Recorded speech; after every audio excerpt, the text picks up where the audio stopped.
lo primero que quiero decir es que cuando nos encargaron a la unidad, en la unidad somos 4, ahora explicaré un poco cómo vamos funcionando, pero cuando mi jefa me dijo, no, tienes que ir, y hablé con César y me dice, sí, intenta dar una visión positiva. ¿Qué es lo que estáis haciendo con el fraude online? Y yo, pues no deja de crecer, cada vez son más listos y más guapos los delincuentes y cada vez nos es más difícil. Pero luego, cuando estuve viendo o cuando estuve pensando, dije, bueno, al final, en realidad, alguna cosita sí que estamos haciendo.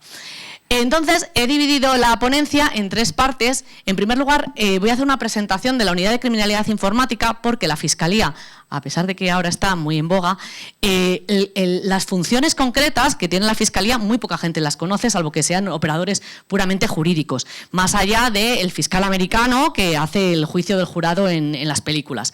Más allá de eso, nosotros tenemos un montón de funciones, entonces, atendiendo a la visión positiva que me han encargado que os muestre un poco, he preparado la ponencia. Es corta, lo prometo, en 3 partes. La presentación de la Unidad de Criminalidad Informática. En segundo lugar, cuáles son las estafas más comunes que estamos viendo y cuál ha sido la evolución y qué esperamos que siga evolucionando. Y finalmente, 2 pinceladas sobre qué es la prueba digital y la importancia que está teniendo, no solo de vista al acto del juicio, sino a la retención de datos, a la obtención de datos que también tienen las entidades financieras o los proveedores de servicios o los operadores telefónicos. Bueno, pues en primer lugar, ¿qué es la Fiscalía? ¿Cuál es la función principal de la Fiscalía? Bueno, es un órgano constitucional recogido en el artículo 124 para promover la acción de la justicia en defensa de la legalidad, los intereses, los derechos de ciudadanos y el interés público. Y el interés público, pero a mí lo que me importa aquí es que la fundamenta principalmente 4 principios: el principio de unidad de actuación, de legalidad, de imparcialidad y el de dependencia jerárquica. En cuanto está regulado en el Estatuto Orgánico, que es del 81, pero hubo una modificación muy importante en el 2007, que es a lo que a mí me importa, que incluyó dentro del Estatuto Orgánico del Ministerio Fiscal la necesidad de las especialidades. Esto ahora nos sonará muy lógico, pero en 2007 no lo era tanto. La inclusión en el Estatuto Orgánico de las especialidades derivó principalmente de la sensación que se estaba teniendo en la Fiscalía de que existían materias que la Fiscalía, los fiscales en general, lo que conocíamos era el delito, pero no las normas que subyacían respecto de los mismos. Es decir, todo el mundo sabe lo que es un robo y todo el mundo puede saber, bueno, los fiscales saben todo el mundo que es un delito contra el medio ambiente, pero no sabemos cuáles son los pájaros protegidos, por qué son esos pájaros protegidos. Pues algo pasó con la Unidad de Criminalidad Informática, que se vino a determinar que todo el mundo sabía lo que era una estafa informática en 2007, que no tiene nada que ver con lo que es ahora, pero que poca gente conocía lo que era un hash, lo que es un log, lo que era un ransomware. Entonces, la necesidad de que los fiscales tuvieran un conocimiento técnico que pudieran trasladar a los jueces para que estos conocieran cuál era la importancia de lo que era un hash o lo que era un dato almacenado o lo que es un dispositivo o lo que es el registro de dispositivos. Por ello se llevó a cabo la creación de la Unidad de Criminalidad Informática. Las funciones de la especialización atienden principalmente a la unidad de actuación de los escritos de acusación, de tal manera que la interpretación que se haga sobre las determinadas conductas sean lo más armónicas posibles en todo el territorio. Es cierto que el territorio, en términos básicos o principales de todo el territorio español, que es el que nos influye, bueno, y ahora ya de la Unión Europea, pero suelen tener delitos dependiendo de si tienes en costa, no tienes costa, si el municipio es más grande o más pequeño, tienen diferentes tipologías de delitos, pero eso en criminalidad informática no sucede. Todo el territorio está sufriendo exactamente lo mismo. Da igual que sea un pueblo pequeñito de Teruel, que sea Madrid capital. Los accesos ilegítimos que se están haciendo a las entidades privadas y a los ciudadanos, da igual que sea de un pueblo de Teruel, que sea dentro de Madrid capital. De tal manera que el interés porque la interpretación que se haga por parte de los tribunales sea uniforme en todo el territorio nacional es uno de los principales fundamentales uno de los principios fundamentales de la especialización de la Fiscalía. Otra de las funciones que nos venían atribuyendo es la coordinación de las investigaciones. Otra cosa que luego estableceré de forma más concreta, pero otro de los grandes problemas que tenemos en la Unidad de Criminalidad Informática es que todo ocurre en la nube.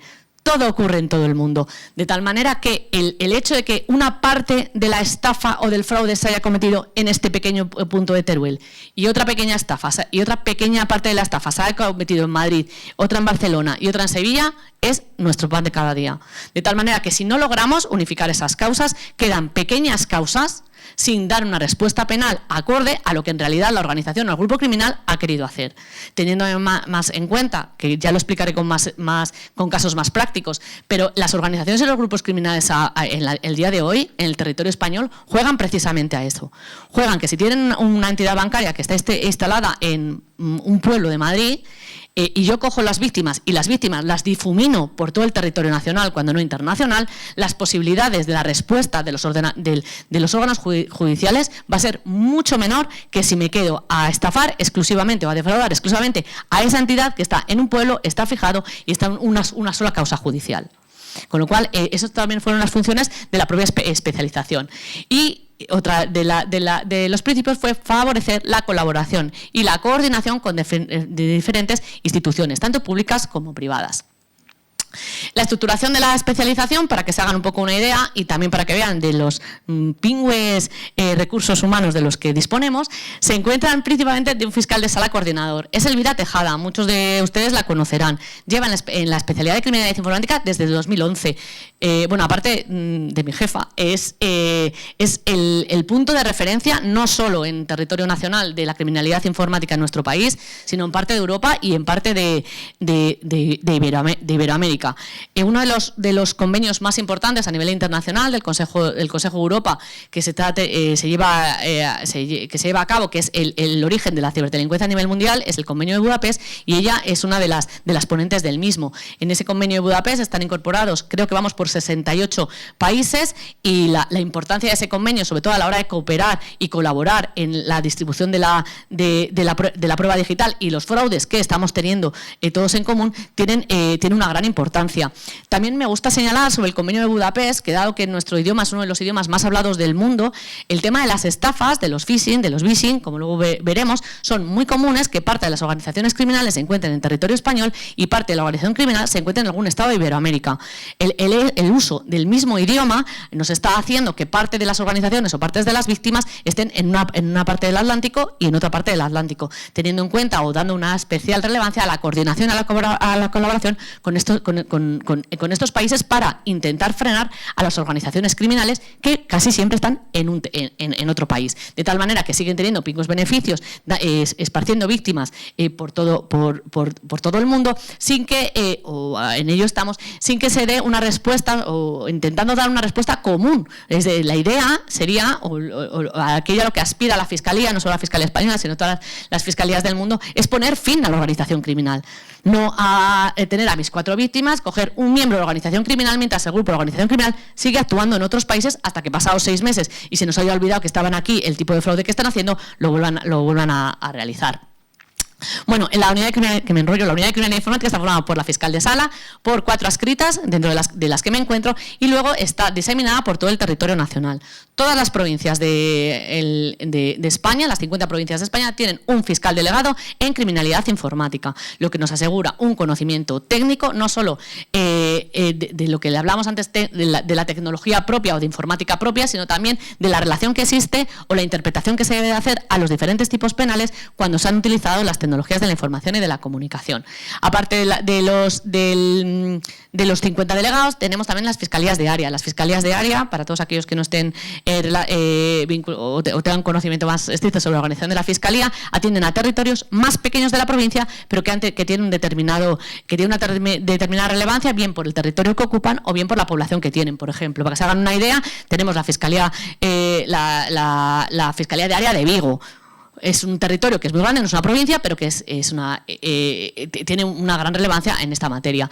En total somos 168 fiscales en toda España. Contamos con la colaboración del resto de fiscales, pero sí que se trata desde la unidad que aquellos delitos de carácter eminentemente informático, como luego veremos, sean no solo investigados por ellos, no solo asesorados por las brigadas especiales, tanto de la Policía Nacional, de la Guardia Civil, como de los Mossos d'Esquadra, de la Chancha, de la Policía Foral, especialistas todas en cibercrimen, y que sean ellos los que lo llevan a juicio, porque a la hora de defender ante los tribunales, cuanto más conocimiento técnico se tenga, más fácil es poderlos convencer, porque aparte de las pruebas que puedas tener de manera totalmente objetiva, el conocimiento de conocimientos técnicos ha facilitado, y así viene demostrándose en la práctica, facilita el conocimiento por parte de los tribunales y las condenas en los hechos.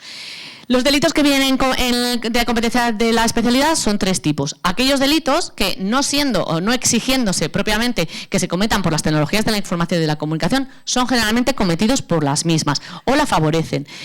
Son los... he puesto aquí, es en segunda parte, la parte de la estafa informática. De la estafa, como ya me han dicho que ya os lo habían explicado, voy a decir solo 2 cositas, pero la estafa, hay 2 tipos de estafa, tal como vienen regulados en la actualidad en el Código Penal, pero bueno, la estafa informática es aquella que es necesario que exista un engaño por parte de los autores o la organización criminal a un determinado sistema informático o servicio de información.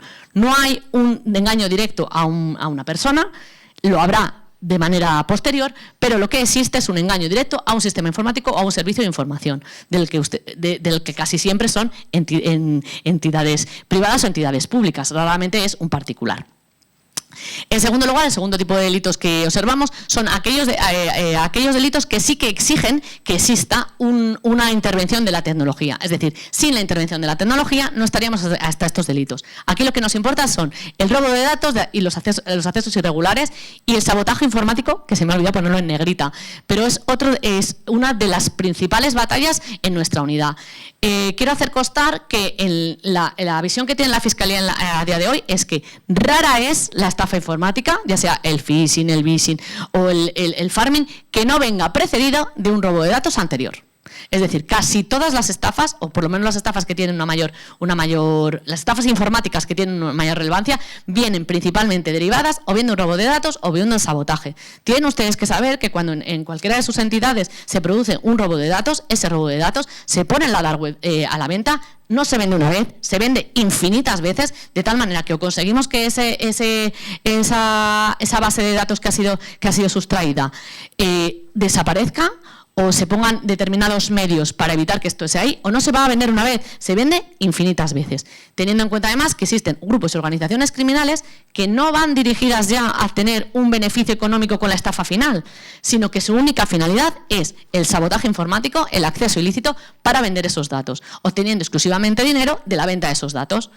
Con lo cual, una de las recomendaciones que no nos cansamos también de advertir, y he de decir que ha cambiado mucho a lo largo de este tiempo, es la necesidad de que las entidades, las empresas, cada vez que observen o que tengan conocimiento de que ha existido un acceso a sus bases, lo pongan en conocimiento de los clientes y que lo pongan y que los denuncien este tipo de sabotajes, porque una de las aparentemente o a priori no tiene por qué pasar nada mañana, pero esa venta de datos se está dando y se dará de forma permanente y sufrirán las víctimas, sufrirán los particulares, sufrirán los de determinados fraudes, pero sus propias entidades también.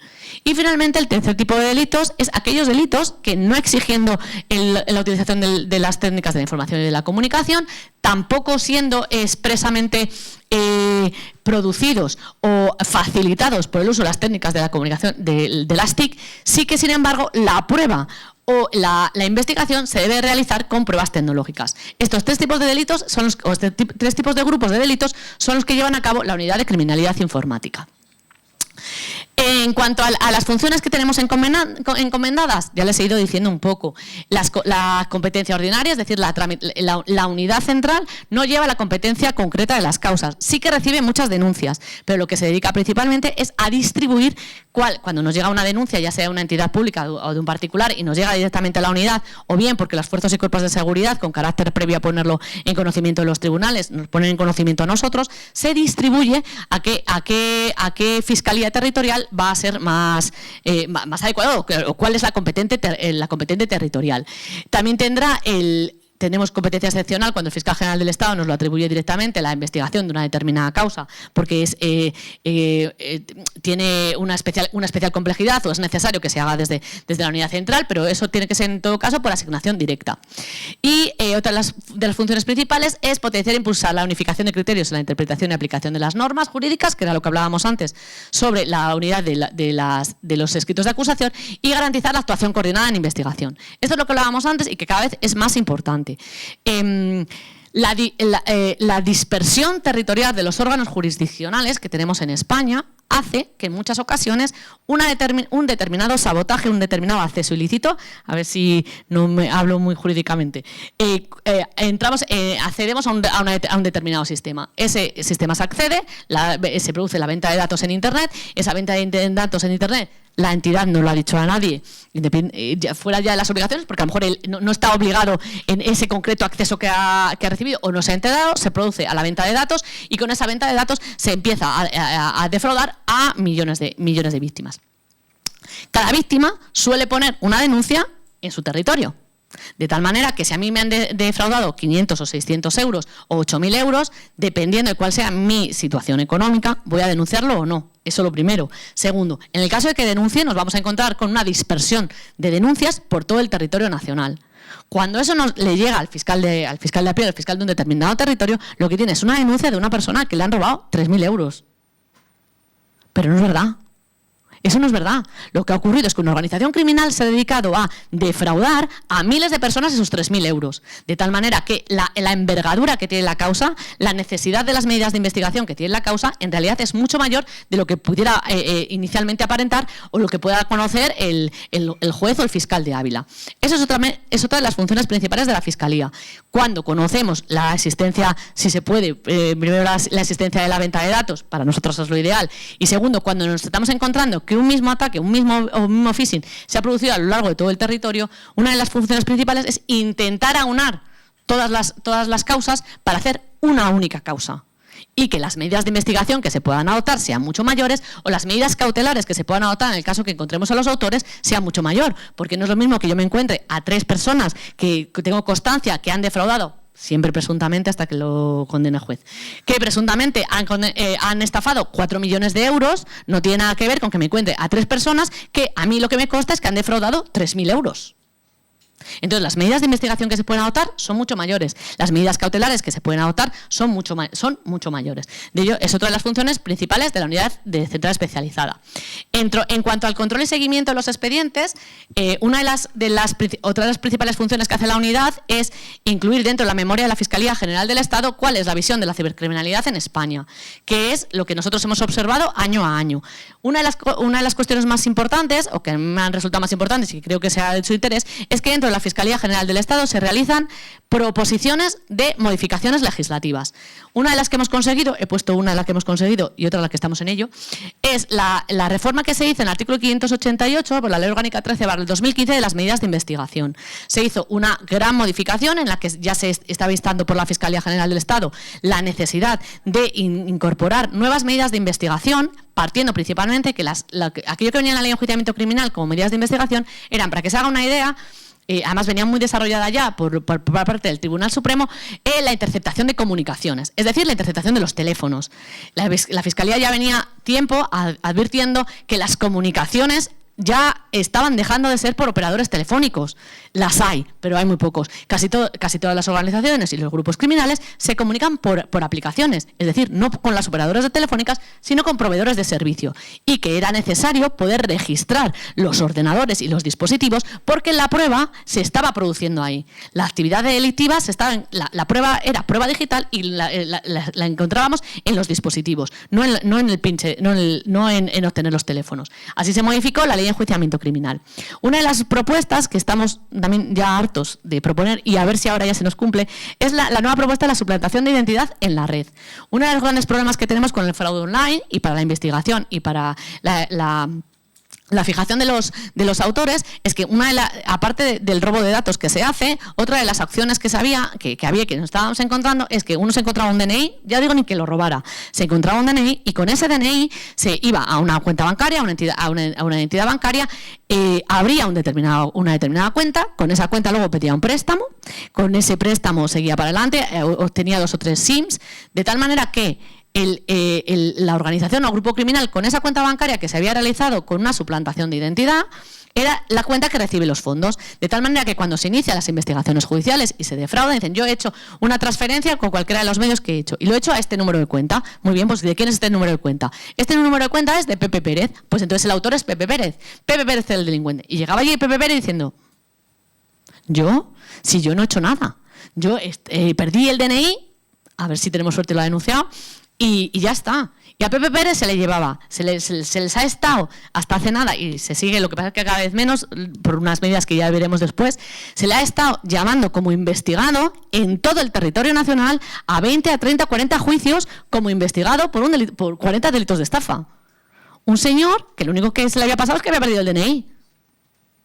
Entonces, eso por un lado, las suplantaciones de identidad en la red, el hecho de dar en Internet o publicitarse como una determinada persona, porque tengo los datos de esa persona, porque los he obtenido de cualquier manera, de tal manera que doy confianza sobre que soy una determinada persona, ya sea famosa o no famosa o tenga un determinado cargo.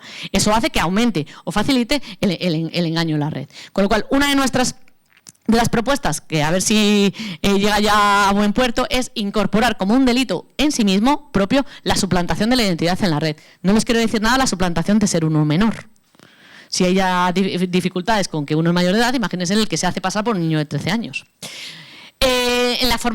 Otra de las principales, bueno, esto ya lo hemos hablado un poco, es la formación de los fiscales en materia de ciberseguridad. Tenemos muchísima relación y mucha colaboración, tanto en el inicio de la carrera fiscal con los cuerpos y fuerzas de seguridad, como en la formación continuada, que es lo que le hablaba anteriormente de los fiscales delegados. Vale. La última función nos consideramos que era importante era hacer referencia a las colaboraciones que tenemos, no solo con los organismos públicos, las fuerzas de seguridad, sino también con las entidades privadas. ¿Nos ha merecido la pena o considerado así como más relevantes de las últimas funciones, de las últimas pequeños metas que vamos consiguiendo estas colaboraciones?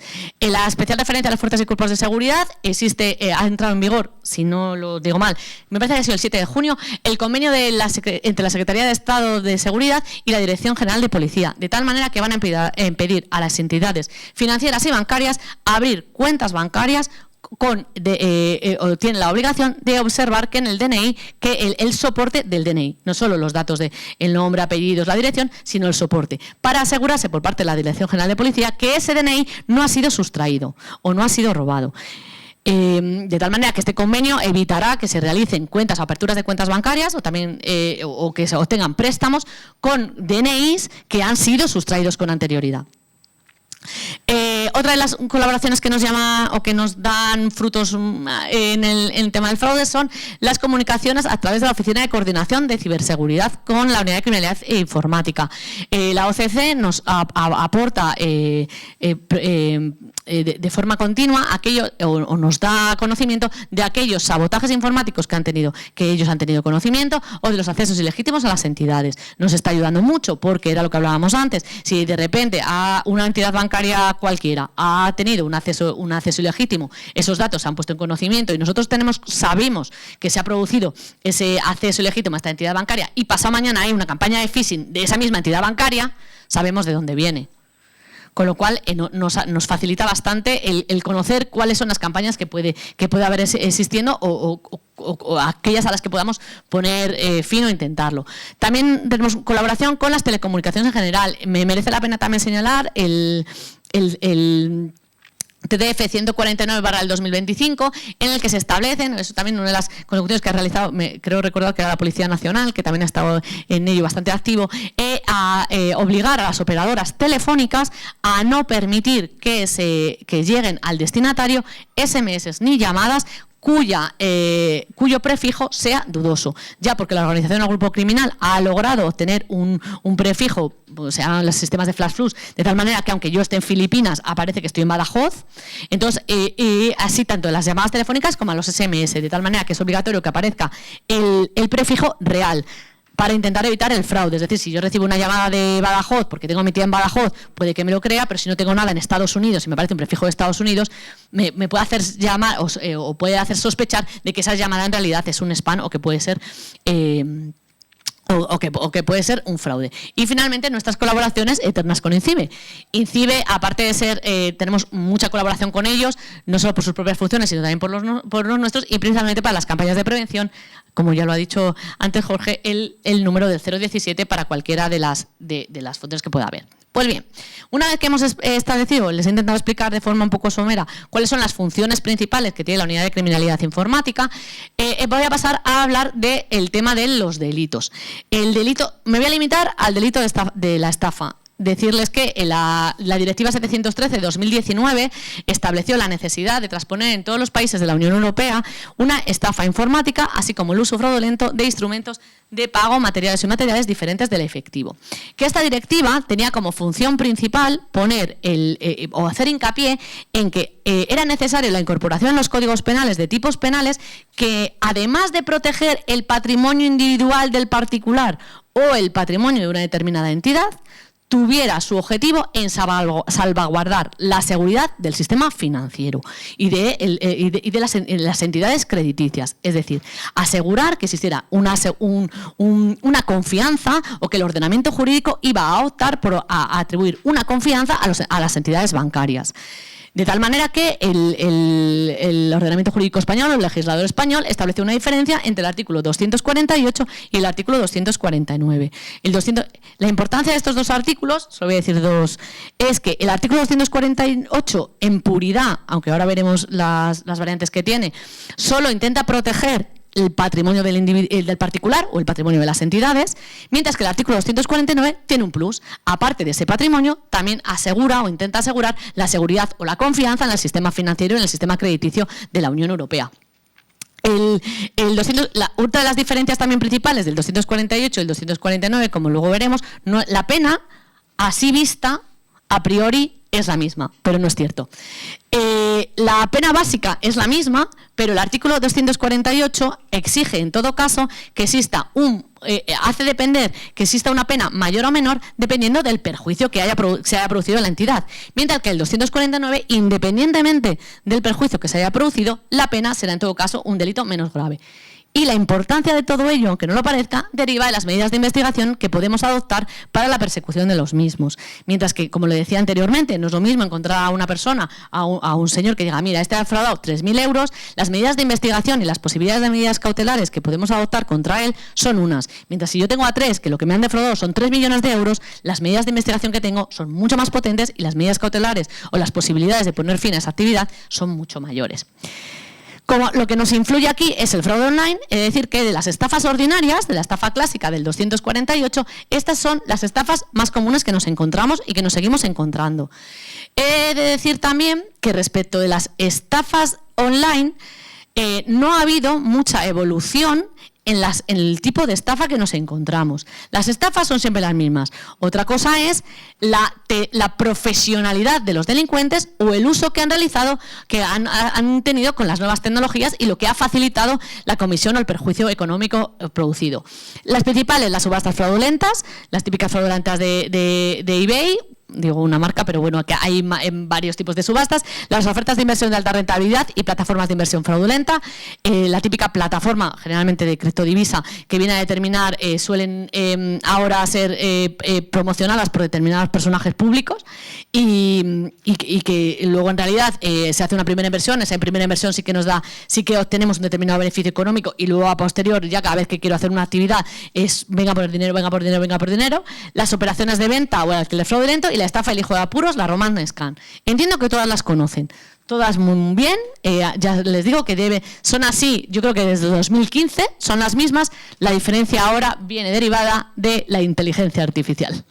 Entonces, no es lo mismo que la estafa del hijo de apuros, a mí me suene un móvil o me haga un WhatsApp, desde el número, ya les voy a poner un poco de tecnología así un poco profesional, desde el mismo número de mi hijo diciéndome, mamá, estoy en Marruecos, lo estoy pasando fatal, dame una transferencia a este número, que me hagan una videollamada y yo vea por el número de mi hijo, del WhatsApp, su cara y sus gestos pidiéndome dinero.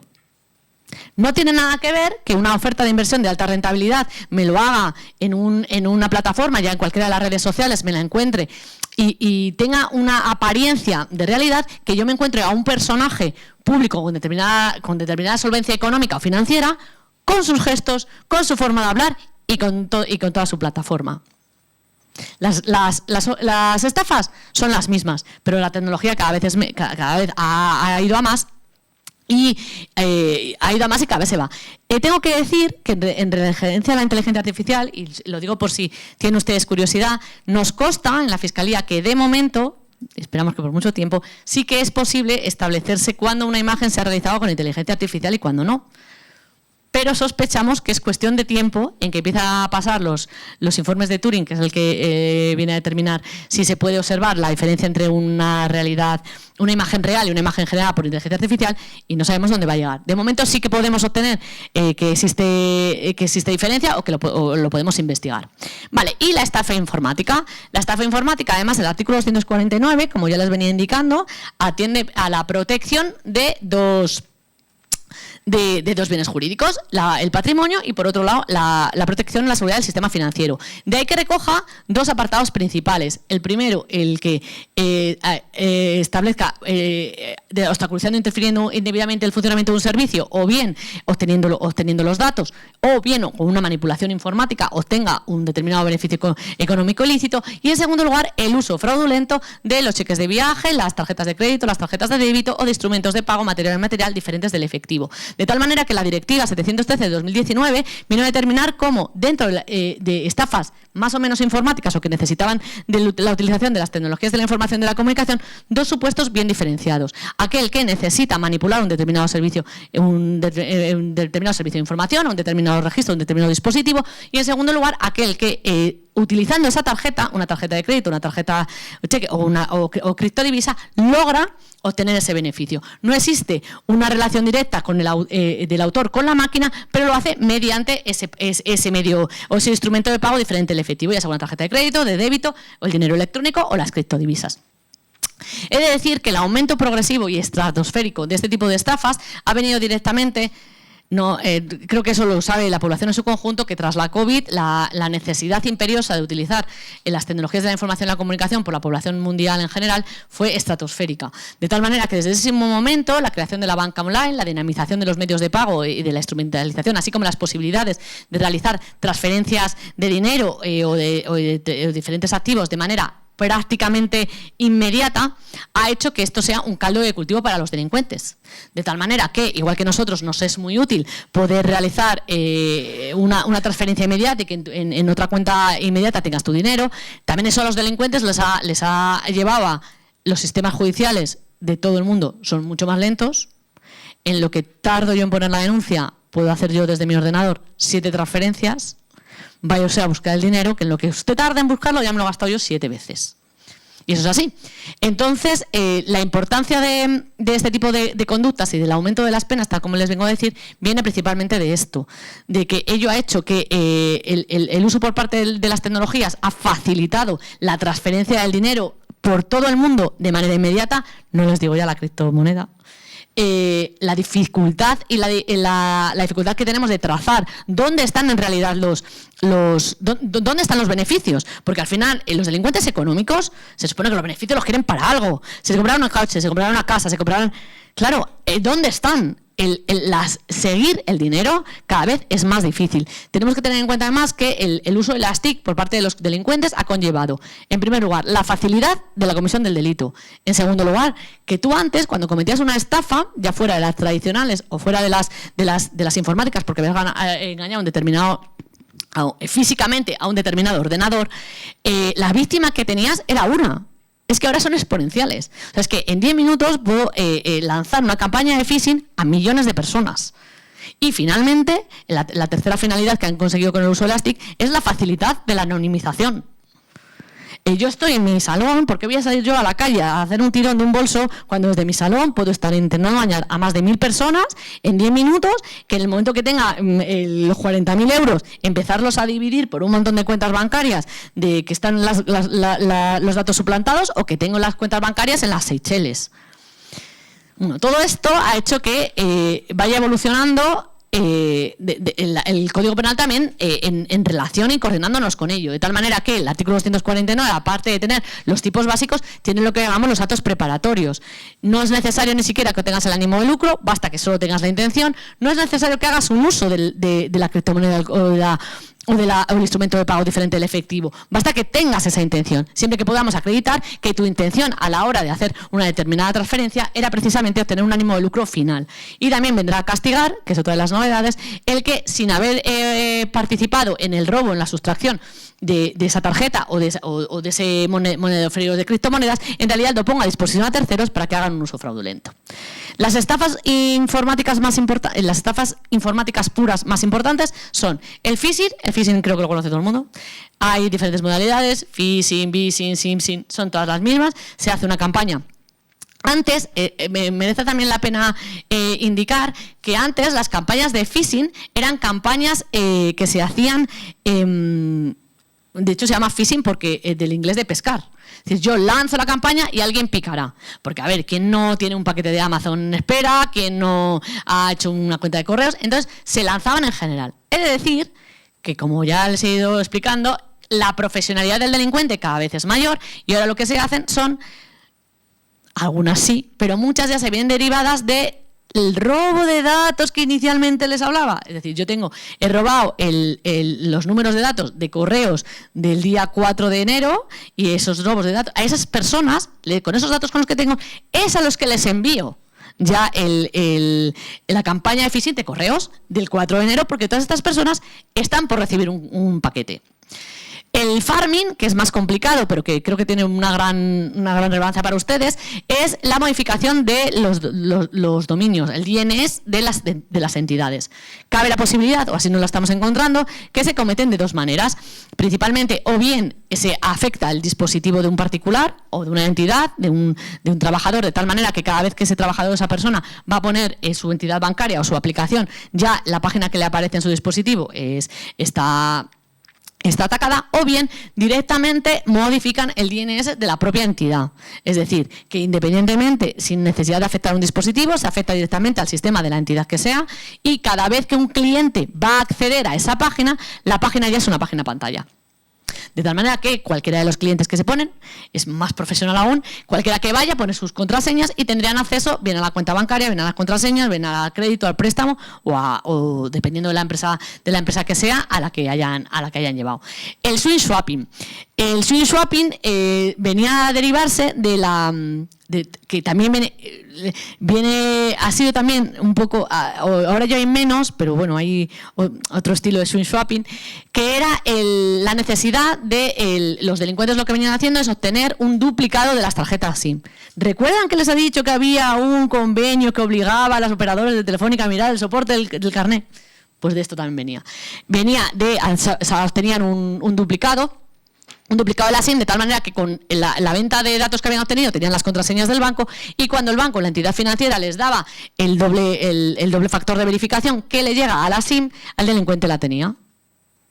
Eso, en parte, ha sido modificado, por un lado, por los convenios de los que hemos hablado antes, que se está implantando y en realidad se están haciendo, las operadoras telefónicas tienen más dificultad o están haciendo o tienen más dificultad para hacer un duplicado de la SIM, y también se está llevando a cabo porque los dobles factores de verificación ahora muchas veces vienen directamente al dispositivo, no a las tarjetas SIM, de tal manera que es necesario ya infectar el dispositivo y no sirve o no basta con tener un duplicado de la tarjeta SIM. Y finalmente el fraude al CEO y los ataques BEC. El fraude al CEO, eso seguro que lo conocen y seguro que están al día de la posibilidad de suplantar a uno de los administradores o a uno de principalmente aquellos que tienen acceso a las cuentas bancarias de cualquiera de las entidades, de tal manera que es una estafa de diferentes modalidades, es decir, que primero se hace un estudio claramente de la empresa a la que se quiere atacar. Después de hacer este estudio se recoge pues quiénes son los acreedores, quiénes son más o menos cuando se hacen las ventas o cuando se hacen las compras o cuando se hacen las transferencias o cuando se van a poder llegar a hacer, de tal manera que esperamos, generalmente en agosto, a que el CEO esté de vacaciones y es necesario que haya una entidad bancaria, uno de nuestros suministradores de lo que sea que no ha podido cobrar, entonces es muy, muy importante de hacer la transferencia. El fraude al CEO tiene a favor del delincuente en que en un fraude al CEO yo he llegado a tener una cosa de 5 millones de euros en uno. Claro, no es lo mismo coger 3.000 a 3.000 que 5 millones de euros en un suspiro. Muy importante también el tema de la inteligencia artificial. Lo mismo que el hijo en apuros. No es lo mismo que tú recibas un mensaje desde el número de tu hijo, pero ya hablando raro o que algo no te... a que tú veas a tu CEO diciéndote que tú tienes que hacer la transferencia. ¿Qué es lo que está pasando ahora? Las organizaciones criminales más grandes están utilizando sistemas de inteligencia artificial para realizar el fraudeo mucho más rápido, porque el estudio que anteriormente se hacía de las redes sociales o de la actividad de una empresa llevaba más tiempo, ahora cada vez es más rápido, y la posibilidad de suplantar a cualquiera de los administradores o cualquiera de los suministradores es mucho más fácil. También he de decir que igual que hemos ido solucionando el swing swapping, que el original ya no está, el phishing ya tampoco está, el fraude al CEO, las empresas cada vez están, tienen más medidas de seguridad o adoptan más medidas de seguridad para que esto no ocurra. Es decir, me tienes que dar esto o lo otro. Las estafas llegan siendo, desde 2015, las mismas. El modus operandi es el mismo. La diferencia que existe es el uso o la facilidad que nos ha dado las tecnologías. Para que se haga una esta, como me han dicho que solo tenía que decir cosas buenas, en 2024 el fraude ha bajado un poco. No es verdad del todo. No es verdad del todo, pero como era el primer del Ministerio del Interior, dijo, mira qué bien, pues mira, un poquito, me parece que es un 3,4. A ver, no es verdad del todo. Pero bueno, el dato es el dato, los datos, la estadística no miente. Lo que nos estaba ocurriendo era, como ya les estaba explicando anteriormente, hay muchas estafas que ahora, en vez de en un atestado, ya vienen todas unificadas. Entonces, en vez de haber 500.000, e insisto que es la estadística de criminalidad, pero vamos, es de los cuerpos y fuerzas policiales, claro, mucho lo que ha pasado es que antes había 500 denuncias y ahora hay una. Es lo mismo, en realidad es lo mismo, pero es una causa y no son no sé cuántas. Pero bueno, es un dato bueno, poco a poco. Vale, voy a finalizar la ponencia con esto que les he dicho de cuáles son las funciones de la Fiscalía, cuáles son los tipos penales de fraude puros y la relación que pueden tener con los sabotajes informáticos o con los accesos ilícitos. Todo esto viene relacionado para nosotros, para los fiscales, para los jueces y para los cuerpos y fuerzas de seguridad, con la prueba que tenemos para cazar al autor o a los delincuentes. Parte de la cibercriminalidad, y en concreto de los fraudes, ha venido derivada de unas dificultades procesales de obtención de prueba. En primer lugar, porque prácticamente la totalidad de la prueba es una prueba digital, la cual es volátil, la cual desaparece y es muy difícil de obtener en un primer momento. En segundo lugar, porque los métodos tradicionales de investigación nos han dejado de funcionar. Y en tercer lugar, por la universalidad o la transnacionalidad del fenómeno criminal. Estas tres cosas que estamos en intención de poco a poco ir superando es lo que ha supuesto en un primer momento la dificultad del estudio de los fraudes. Las necesidades que nos vienen del uso de las TIC, pues viene de esto, que tal como se ha producido la digitalización de la prueba, en contraprestación, o lo que les estaba hablando de cómo han ido evolucionando los delincuentes, pues nosotros también hemos intentado hacer nuestros pinitos, de tal manera que sí que se hace un uso generalizado por los cuerpos y fuerzas de seguridad, por la Fiscalía y por los órganos jurisdiccionales de las TICs. Muy importante en la labor de ciberpatrullaje, los deberes de prevención que hacen INCIBE y otros organismos, de tal manera que el uso de las TIC por parte de la investigación también nos ha acelerado a nosotros la forma de obtención prueba, y así como el aprovechamiento de la potencialidad de la capacidad de las herramientas tecnológicas. Esto deriva de que no solo los delincuentes utilizan inteligencia artificial, nosotros también, de tal manera que el uso de las IPs, dónde se encuentran, dónde pueden estar los delincuentes, la investigación que se hace, por ejemplo. Claro, los delincuentes al final, que se habla así como muy en general, pero son seres humanos. Igual que yo les decía antes, que cualquier delincuente de guante blanco, cualquier delincuente económico, lo que quiere es comprarse una casa o tener un coche muy chulo, también se publica en las redes sociales. También sabemos dónde van, dónde vienen, cuáles son sus amigos. Ese tipo de estudios y de Big Data que se realiza con los datos que tenemos también nos está ayudando mucho, igual que a ellos les acelera, facilita la comisión de la delincuencia, a nosotros también nos está facilitando la investigación. Y al final le he puesto una serie de funciones que tiene que tener el ordenamiento jurídico, que es la capacidad de evolución y la capacidad de evolución de obtención de la prueba digital, así como la necesidad de conciliar eso con los derechos individuales o con el derecho a la intimidad o a la libertad de información, que es un nuevo derecho fundamental que se establece internacionalmente, que tenemos todos a ellos. Finalmente, en cuanto a la transnacionalidad del fenómeno criminal, les he dicho anteriormente aquello del Convenio de Budapest, que era el Consejo de Europa, que había 78 países muy involucrados en la colaboración y en la coordinación para la obtención de prueba digital y poner fin, entre otros delitos, a los fraudes.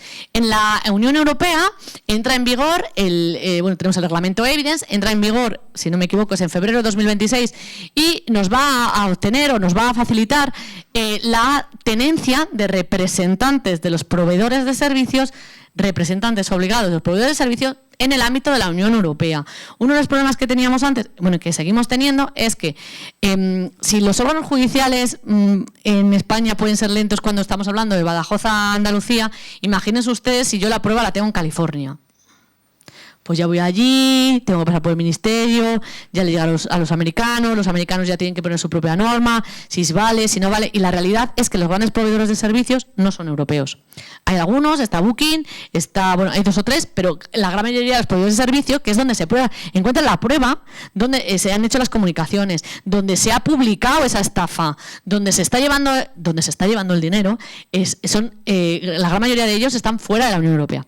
De tal manera que tras la implementación del reglamento Evidence, es un paquete, es un reglamento, es una directiva, obligará a los grandes proveedores de servicio, no a la totalidad de todos, pero así a los grandes que nos interesan, a tener representantes aquí dentro de la Unión Europea, de tal manera que les obligará a contestar dentro de la Unión Europea y permitirá, en la gran mayoría de los casos, que los jueces europeos hagan una disposición o soliciten un oficio directamente al representante oficial de la Unión Europea sin tener que pasar por otra jurisdicción, ni pasar por otro ministerio, ni pasar por una comisión rogatoria, ni nada de nada. Con lo cual, tenemos muchas esperanzas en que este reglamento nos permita obtener prueba que conserve aquello que está pasando en Internet, que la conserve, que la obtenga, sobre todo a la hora de llevar a juicio. Intentar poner un poco de orden dentro de lo que se pueda en la red.